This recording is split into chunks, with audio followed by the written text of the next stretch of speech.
ఇక తమిళనాడు రాజకీయాల్లో Vijay king maker కాబోతున్నారంటూ ఎన్నికలు జరిగిన నాటి నుంచి సుమన్ టీవీ మాత్రమే అంచనా వేసింది.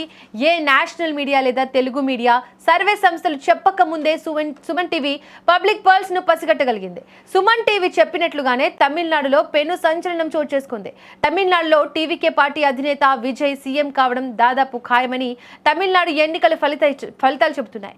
మొదటి 4 రౌండ్లు పూర్తి అయ్యేసరికి విజయ్ అత్యధిక స్థానాలను దూసుకుపోతున్నారు. అధికారాన్ని ఏర్పాటు చేయడం కోసం 118 స్థానాలు అవసరం కానుండగా విజయ్ పార్టీ 102 స్థానాలను దక్కించుకుంది. అనూహ్యంగా అన్నా డిఎంకే 62 స్థానాలతో సెకండ్ ప్లేస్ లో కొనసాగుతుండగా 50 స్థానాలతో డిఎంకే 3వ స్థానానికి పడిపోయింది. ఇక తమిళనాడులో విజయం ఖాయమనే తరుణంలో పలువురు బీజేపీ నేతలు విజయ్ తో టచ్ లోకి వచ్చినట్టు తెలుస్తోంది. ఇక ఇదే అంశానికి సంబంధించి మరింత సమాచారాన్ని మా బ్యూరో చీఫ్ విజయ్ అందిస్తారు. విజయ్ చెప్పండి, ప్రస్తుతం విజయ్ పార్టీ 102 స్థానాల్లో దూసుకువెళ్తుంది. ఇంకా సీఎం అవ్వడానికి ఎన్ని స్థానాలు అవసరం? ఎస్ దీపిక, మనం మొదటి నుంచి కూడా ఇదే అంశాన్ని సుమన్ టీవీ చెప్తూనే ఉంది.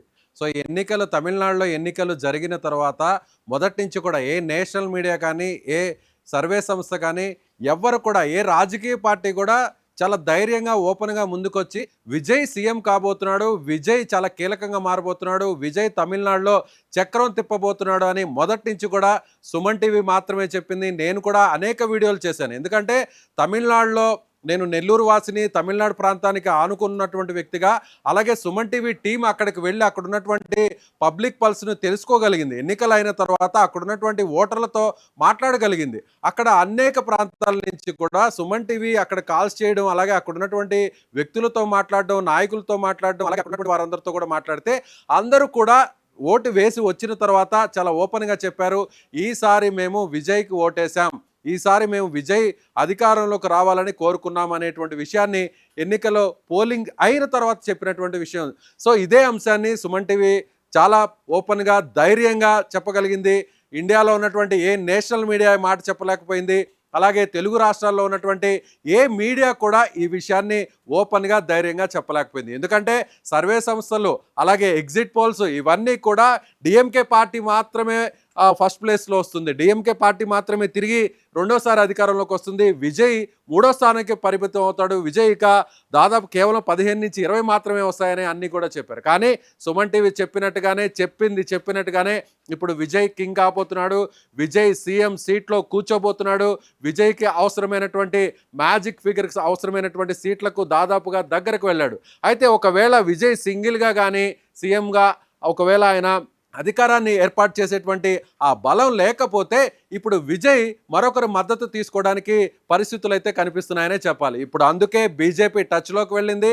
మొదటి నుంచి కూడా బీజేపీ కావచ్చు, అన్నా డిఎంకే ద్వారా విజయ్తో ఒక సన్నిహితమైనటువంటి సంబంధాలను పరోక్షంగా మెయింటైన్ వస్తూనే ఉంది. ఎక్కడా కూడా విజయ్ మీద బహిరంగంగా విమర్శలు అగ్రనాయకులు ఎవరు కూడా చేయలేదు. తమిళనాడులో ఉన్నటువంటి స్థానిక నాయకులు ఒకవేళ విజయ్ని విమర్శించినా కూడా అది తీవ్రమైనటువంటి స్థాయిలో లేదు. ఎందుకంటే భవిష్యత్తును ముందే ఊహించగలిగారు. అక్కడ ఉన్నటువంటి పరిస్థితులను అంచనా వేసే ఎప్పుడైనా కూడా అన్నా డిఎంకే బీజేపీ కూటమికి ఒకవేళ మ్యాజిక్ ఫిగర్కు దగ్గరగా ఉండి ఒకవేళ డిఎంకే అన్ని సర్వే సంస్థలు చెప్పినట్టుగా డిఎంకే ఫస్ట్ ప్లేస్లో వచ్చినా, అన్నా డిఎంకే సెకండ్ ప్లేస్లో వచ్చినా, టీవీకే పార్టీ థర్డ్ ప్లేస్లో వచ్చినా కూడా విజయ్ మద్దతు తమకు అవసరం ఉంటుంది అనేటువంటి ఉద్దేశంతోనే బీజేపీ ఆచితూచి వ్యవహరించింది. కానీ ఇప్పుడు మొత్తం ప్లాన్ అంతా కూడా రివర్స్ అయింది. ఇప్పుడు విజయ్ వెనక బీజేపీ నడవాల్సినటువంటి పరిస్థితి వచ్చింది, విజయ్ వెనక అన్నా డిఎంకే నడవాల్సినటువంటి పరిస్థితి వచ్చింది.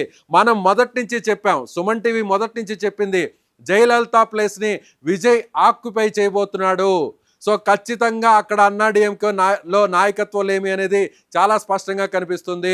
ఎప్పుడైనా కూడా తమిళనాడు రాజకీయాలు సినిమా రంగానికి ముడిపడి ఉన్నాయి. ఎంజీఆర్ దగ్గర నుంచి చూస్తే, అలాగే ప్రస్తుతం జయలలిత, గతంలో ముఖ్యమంత్రిగా పనిచేసినటువంటి జయలలిత కావచ్చు, అలాగే డిఎంకేలో ఫస్ట్ సీఎం అయినటువంటి కరుణానిధి కావచ్చు, వీరందరూ కూడా సినీ నేపథ్యం ఉన్నటువంటి వాళ్లే. ఇప్పుడు రెండోసారి డిఎంకే అధికారాన్ని చేపట్టడం అంత ఈజీ కాదు. ఎవరు ఏమి చెప్పినా కూడా ఖచ్చితంగా సినిమా రంగానికి సంబంధించినటువంటి విజయ్ వైపు ప్రజలు చూస్తున్నారు. అందుకు తగ్గట్టుగానే ఫలితాలు రాబోతున్నాయని మనం ముందు చెప్పాం. ఎస్, ఇప్పుడు సరిగ్గా అదే జరుగుతుంది. విజయ్ 102 స్థానాల్లో దూసుకుపోతున్నాడు. మ్యాజిక్ ఫిగర్కి 118 కావాలి. మొత్తం 234 స్థానాలుంటే 234 స్థానాల్లో సీఎం కావాలంటే విజయ్ పార్టీకి, టీవీకే పార్టీకి సంబంధించిన ఎమ్మెల్యేల సంఖ్య 118 ఉండాలి. అయితే ప్రస్తుతం 102 ఉంది. అంటే దాదాపు 15 నుంచి 20 సంఖ్య మాత్రమే విజయ్కి ఇప్పుడు అవసరం ఉంటుంది. ఆ విజయ్కి ఖచ్చితంగా అడిగినా అడగపోయినా కూడా బీజేపీ సిద్ధంగా ఉంటుంది. అన్నా డిఎంకే ద్వారా బీజేపీ విజయ్కి సపోర్ట్ ఇవ్వడానికి సిద్ధంగా ఉంది. ఇప్పటికే బీజేపీకి సంబంధించినటువంటి అగ్రనాయకులు పావులు కదుపుతున్నారు. ఒకవేళ విజయ్ కానీ సింగిల్గా ప్రభుత్వాన్ని ఏర్పాటు చేయడానికి అవసరమైనటువంటి సంఖ్య కానీ లేకపోతే అన్నా డిఎంకే బీజేపీ రెండు ఒక కూటమిగా ఉన్నాయి కాబట్టి ఎన్డీఏ మద్దతు ఖచ్చితంగా విజయ్కి ఉంటుంది. విజయ్ చెప్పినట్టుగానే విజయ్ ఏవైతే డిమాండ్స్ పెడతాడో, విజయ్ ఏదైతే షరతులు విధిస్తాడో ఆ కండిషన్స్ అన్నిటికీ కూడా తూచా తప్పకుండా ఒప్పుకోవడానికి బీజేపీ సిద్ధంగా ఉంది. అన్నా డిఎంకే కూడా ఇప్పటికే టచ్లోకి వెళ్ళింది. ఎన్నికల అయిన మొదటి రోజు నుంచి కూడా అన్నా డిఎంకేకి సంబంధించినటువంటి కీలక నాయకులు విజయ్కి సన్నిహితంగా ఉన్నటువంటి కీలక నాయకులతో టచ్లోకి వెళ్ళారు. ఎటువంటి పరిస్థితుల్లో కూడా ఒకవేళ మీకు అవసరమైతే మా మద్దతు మీకు ఇస్తాం, అలాగే మాకు అవసరమైతే మీ మద్దతు మాకు ఇవ్వండి, ఏ పార్టీకి ఎక్కువ వచ్చినా కూడా ఇద్దరం కలిసి అధికారాన్ని ఏర్పాటు చేసుకుంటామనేటువంటి ఒక చర్చలు లోపాయికారితనంతో ముందుగానే ఆ పార్టీకి సంబంధించినటువంటి కీలక నేతల ముందు ఆ ప్రతిపాదనలు ఇప్పటికే బీజేపీ అన్నా డిఎంకే ద్వారా ఉంచింది. అయితే ఇప్పుడు ఫలితాల్లో చూసినట్లయితే విజయ్ సెంచరీ కొట్టేశాడు. సో విజయ్ ఖచ్చితంగా 118 స్థానాలు గెలుస్తాడా, సింగిల్గా సీఎం సీటుని అధిరోహిస్తాడా, లేదంటే ఆ స్థానాల సంఖ్య ఎంత అవసరం ఉంటుందో అందుకు దూరంగా దాదాపుగా దగ్గరగా వచ్చి ఆగిపోతాడా అనేది ఇప్పుడు ఆ ఉత్కంఠత మాత్రమే ఇప్పుడు తమిళనాడు ఫలితాల్లో కొనసాగుతుందని చెప్పాలి. విజయ్ మాత్రం సీఎం కావడం తథ్యం. ఎందుకంటే విజయ్కి వస్తున్నటువంటి ఫలితాలు, విజయ్కి ఉన్నటువంటి సీట్ల సంఖ్య ఇప్పుడు మెజారిటీ చూసినట్లయితే విజయ్ దాదాపుగా 100 స్థానాలు దాటేశాడు కాబట్టి అన్నా డిఎంకే లేదంటే బీజేపీ ఆ కూటమి ఖచ్చితంగా విజయ్కి సపోర్ట్ చేస్తుంది కాబట్టి ఇప్పుడు విజయ్ సీఎం కావడం అనేది ఇక లాంఛనంగానే చెప్పాలి. దీపిక, విజయ్ ఇటు డిఎంకే పార్టీ ఇంత వెనుకపడడానికి కారణం ఏంటి? 3వ స్థానానికి పరిమితం అవ్వడానికి కారణం ఏమంటారు? పూర్తిగా ప్రస్తుతం ఈ ఫలితాలను చూసి డిఎంకే పార్టీ నిర్వీర్యం అయిపోయే పరిస్థితిలో ఉంది. చాలా చోట్ల ఆ పార్టీకి ముందున్నటువంటి ఫ్లెక్సుల్ని కార్యకర్తలే స్వయంగా చించేస్తున్నాడు. చాలామంది నాయకులందరూ కూడా డిఎంకే పార్టీ ఆఫీసులకు కూడా రావట్లేదు. టీవీకే పార్టీ ఆఫీసుల ముందు సంబరాలు చేసుకుంటున్నారు, బాణాసంచాలు పేల్చుకుంటున్నారు. అయితే డిఎంకే పార్టీ ఫస్ట్ ప్లేస్లో వస్తుందనుకున్నటువంటి డిఎంకే పార్టీ అనూహ్యంగా 3వ స్థానానికి పడిపోయింది. అన్నా డిఎంకే కూటమి మాత్రం సెకండ్ ప్లేస్కి వచ్చింది. అన్నా డిఎంకే ఏమో సెకండ్ ప్లేస్లో ఉంటుందని అన్ని సర్వేలు చెప్పాయి. అందరు రాజకీయ విశ్లేషకులు అందరూ కూడా ఇదే చెప్పారు. కానీ అనూహ్యంగా టీవీకే పార్టీ 3వ ప్లేస్లో ఉంటుంది, అలాగే ఫస్ట్ ప్లేస్లో డిఎంకే ఉంటుంది అని అందరూ చెప్పినట్టుగా కానీ జరగలేదు. ఇప్పుడు మొత్తం ఫలితాలన్నీ కూడా తిరిగి తారుమారయ్యాయి. 3వ ప్లేస్లోకి డిఎంకే వెళ్ళిపోయింది, సెకండ్ ప్లేస్లోకి అన్నా డిఎంకే యాస్టీజ్గా ఉంది, ఫస్ట్ ప్లేస్లోకి విజయ్ వచ్చేశాడు. సో విజయ్ చేసినటువంటి ప్రచారం, విజయ్ మీద ఒత్తిడి తేవడం, విజయ్ అధికారంలో ఉన్నటువంటి డిఎంకే పార్టీ, సీఎంగా ఉన్నటువంటి స్టాలిన్ విజయ్ మీద అనేక రకాల ఇబ్బందులు పెట్టడం జరిగింది. కరూరులో జరిగినటువంటి రోడ్ షోలో ఒక తొక్కిసలాట జరిగితే విజయ్కి సంబంధించినటువంటి ప్రచారంలో ఆ తొక్కిసలాటలో విజయ్ని విపరీతమైనటువంటి ఇబ్బందులు పెట్టేటువంటి ప్రయత్నం చేశారు. విజయ్కి సంబంధించినటువంటి సన్నిహితుల మీద, ఆ పార్టీ నాయకుల మీద పెద్ద ఎత్తున కేసులు బనాయించేటువంటి ప్రయత్నం చేశారు. విజయ్ ఎక్కడ ప్రచారాన్ని నిర్వహించాలన్నా, విజయ్ ఎక్కడ రోడ్ షోలు నిర్వహించాలన్నా కూడా అధికారంలో ఉన్నటువంటి డిఎంకే ఇబ్బంది పెట్టడానికి ప్రయత్నించింది. ఒక రకంగా చెప్పాలంటే డిఎంకే పార్టీ సంబంధించినటువంటి కొంతమంది కీలకమైన మంత్రులు, నాయకులు విజయ్కి సంబంధించినటువంటి వ్యక్తిగత జీవితాన్ని కూడా టార్గెట్ చేశారు. విజయ్కి సంబంధించినటువంటి అంశాలను ఎక్కడా కూడా పర్సనల్గా ఉన్నటువంటి ఆ పాయింట్స్ అంతా కూడా రాజకీయాలకు తీసుకొచ్చి ముడిపెట్టి విజయ్ తన సతీమణికు విభేదాలు ఉన్నటువంటి నేపథ్యంలో విజయ్ మీద చేసినటువంటి విమర్శలు, దుష్ప్రచారం ఇవన్నీ కూడా డిఎంకే పార్టీని దెబ్బతీశాయి. డిఎంకే పార్టీ మీద ఉన్నటువంటి వ్యతిరేకత, ఆ ప్రభుత్వ వ్యతిరేకతతో పాటు విజయ్ని టార్గెట్ చేయడం, విజయ్ని పరుష పదజాలంతో మాట్లాడడం, విజయ్కి సంబంధించినటువంటి వ్యక్తిగత జీవితం గురించి ఇలా బహిరంగంగా పదే పదే విమర్శలు చేయడం అనేది డిఎంకే పార్టీకి ఇప్పుడు కోలుకోలేని దెబ్బగా మారిందని చెప్పాలి.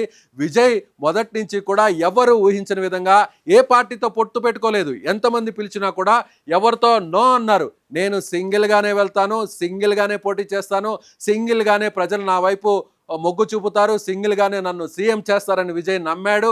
అందుకు తగ్గట్టుగానే సింగిల్గా పోటీ చేశాడు. మొత్తం 234 స్థానాలు తమిళనాడులో ఉంటే ఒక్క స్థానంలో మాత్రమే విజయ్కి సంబంధించినటువంటి పార్టీ అభ్యర్థి నామినేషన్స్ అక్కడ రిజెక్ట్ అయ్యాయి. కాబట్టి అక్కడ కూడా ఏ ప్రధాన పార్టీకి సంబంధించిన అభ్యర్థికి విజయ్ సపోర్ట్ చేయలేదు. అలాగే అక్కడ ఉన్నటువంటి ఒక ఇండిపెండెంట్కు మాత్రమే విజయ్ సపోర్ట్ చేశాడు. అంటే విజయ్ ఏం చెప్పాడో చెప్పింది చెప్పినట్టుగానే తూచా తప్పకుండా అది ఇంప్లిమెంట్ చేస్తున్నాడు. అంటే ఇప్పుడున్నటువంటి సాంప్రదాయ రాజకీయ పార్టీలకు విరుద్ధంగా తన పార్టీ ఉంటుంది, టీవీకే పార్టీ ఉంటుంది, ప్రజల వైపు ఉంటుంది, అన్ని కులాలు మతాలు అన్నిటినీ కలుపుకొని వెళ్తాం, చదువుకున్న వాళ్ళు, అలాగే రైతులు, అలాగే ఉద్యోగస్తులు, ఉపాధి, ఇలా విద్యార్థులు, ఇలా 5 అంశాలని తీసుకున్నటువంటి విజయ్ అందుకు తగ్గట్టుగానే ఎన్నికలకు ముందు ప్రచారంలో ఏం చెప్పాడో ప్రజలు నమ్మారు. అందుకు తగ్గట్టుగానే ఇప్పుడు విజయ్కు ఈ స్థాయిలో సీట్లు ఇస్తున్నారనేది ప్రత్యేకంగా చెప్పుకోవచ్చు. విజయ్, ఇక ఈ ఫలితాల తర్వాత ఎవరు ప్రధాన ప్రతిపక్ష పార్టీగా ఉండే అవకాశం ఉంది తమిళనాడులో? ప్రస్తుతం ఉన్నటువంటి ట్రెండ్స్ చూస్తే విజయ్ సింగిల్గానే సీఎం కావడం తథ్యంగా కనిపిస్తుంది. ప్రస్తుతానికైతే 4వ రౌండ్ పూర్తయింది, 5వ రౌండ్ కౌంటింగ్ కొనసాగుతుంది. 5వ రౌండ్లో కూడా విజయ్ తన ఎక్కడైతే అంటే సెకండ్ ప్లేస్లో ఉండి డిఎంకేకు అన్నా డిఎంకేకు పోటీ ఇస్తున్నటువంటి స్థానాల్లో అనూహ్యంగా విజయ్ కూడా కాస్త మార్జిన్లోనే కొన్ని స్థానాలు ఉన్నాయి. అంటే దాదాపు ఒక 20 స్థానాల్లో విజయ్కి సంబంధించిన పార్టీ మార్జిన్లోనే కొనసాగుతుంది. ఒకవేళ రౌండ్లు పెరిగే కొద్దీ, రౌండ్లు దాటే కొద్దీ దాన్ని కూడా విజయ్ క్రాస్ చేసేటువంటి అవకాశం ఉంది. అప్పుడు 118 స్థానాలు కానీ విజయ్ క్రాస్ చేస్తే ఖచ్చితంగా సింగిల్గానే సీఎంగా విజయ్ ఉండబోతున్నాడు. అలా కాకుండా ఇప్పుడు నడుస్తున్నటువంటి ట్రెండ్ కొనసాగితే మాత్రం మళ్ళీ విజయ్కు సపోర్ట్ ఇవ్వడానికి అన్నా డిఎంకే ముందుకు వస్తుంది. బీజేపీ ఇప్పటికే దీనికి తగ్గట్టుగా వ్యూహరచనలో సిద్ధమైంది. ఇప్పటికే బీజేపీ అన్ని సంబంధించినటువంటి ఎన్నికల్లో కూడా బీజేపీ ఇప్పటికే స్పష్టమైనటువంటి ఆధిక్యతలో దూసుకుపోతుంది. పశ్చిమ బెంగాల్లో కావచ్చు, అస్సాంలో కావచ్చు, మిగిలినటువంటి ప్రాంతాల్లో కూడా ఏదైతే కాంగ్రెస్ ఏతర అలాగే ప్రతిపక్షానికి సంబంధించినటువంటి పార్టీకి కాకుండా ప్రభుత్వానికి సంబంధించినటువంటి ఎన్డీఏకి సంబంధించినటువంటి పార్టీకి ఇప్పుడు ప్రజలందరూ కూడా అన్ని రాష్ట్రాల్లో ఓట్లు వేశారు. కాబట్టి ఇప్పుడు తమిళనాడులో కూడా తమకు అనుకూలంగా ఉన్నటువంటి ప్రభుత్వాన్ని ఏర్పాటు చేయడానికి బీజేపీ ఎందుకైనా సిద్ధపడుతుంది. అందుకు తగ్గట్టుగానే విజయ్తో బీజేపీకి సంబంధించినటువంటి అగ్రనేతలు టచ్లోకి వెళ్ళారు. అన్నా డిఎంకే సపోర్టు లేదా బీజేపీ సపోర్ట్తో విజయ్ సీఎం అవుతాడా లేదంటే సింగిల్గానే సీఎం అవుతాడా అనేది మాత్రమే ఇప్పుడు మిగిలే ఉంది. ప్రతిపక్షానికి డిఎంకే పరిమితం అయిపోతుంది. రెండోసారి అధికారంలోకి వస్తుంది అనుకున్నటువంటి డిఎంకే అనూహ్యంగా 3వ స్థానానికి పడిపోయి ఇప్పుడు తమిళనాడు అసెంబ్లీలో ప్రతిపక్షానికి పరిమితం అయ్యేటువంటి అవకాశం ఉందనే చెప్పాలి. Right Vijay, thank you. ఇక మొత్తానికి తమిళనాడు రాజకీయాల్లో భారీ మార్పులకు ఈ ఎన్నికలు వేదికగా మారుతున్నాయి. రాజకీయాల్లో కొత్తగా అడుగుపెట్టిన విజయ్ ఇప్పుడు సీఎం కుర్చీకి అత్యంత చేరువ కావడం దేశవ్యాప్తంగా కూడా హాట్ టాపిక్గా మారింది. సుమన్ టీవీ ముందే అంచనా వేసినట్లుగా టీవీకే దూసుకుపోతుండగా ఇక పూర్తి ఫలితాల్లో తమిళ ప్రజల తీర్పు ఎలా ఉండబోతుందో మరి కొద్ది గంటల్లో తేలనుంది.